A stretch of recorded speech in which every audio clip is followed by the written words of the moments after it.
I think a lot of us, we can look back upon our childhood and we can remember a lot of things that really traumatize us. I played football early in my life and quit playing when I got done with high school. And when I was a young kid, we would play up in Oklahoma City with my uncle on his team, and he was our coach. And we played for the Tri-City Chargers. That was our name. And those times were fun, but I also remember those times as being very, very, very just nerve wracking for me because in those types of situations with young football players, they have a weight limit, okay?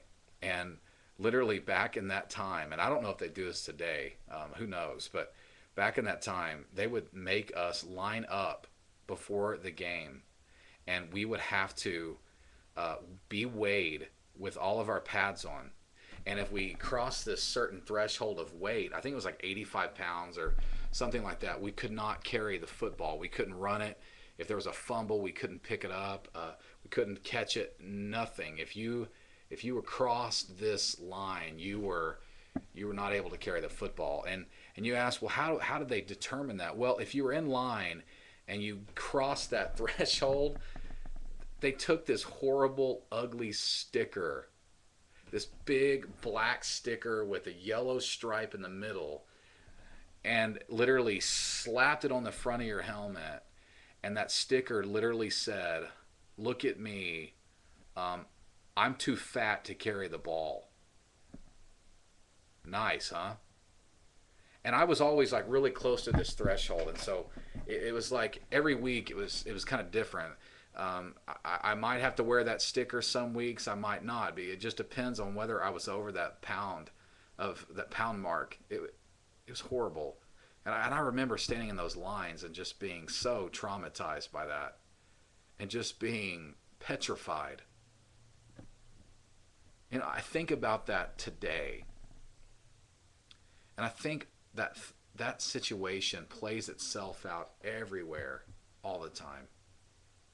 And you say, well, how? Well, wouldn't we much rather slap a label on somebody than to get to know them, to maybe love them? I mean, it's much easier just to make assumptions about someone because they're divorced, or make assumptions about a single mother or someone that is uh, a different skin color, or someone that's overweight. I mean, we automatically assume things about people and we slap a sticker on them and we have our mind made up about them, and it's just plain ridiculous.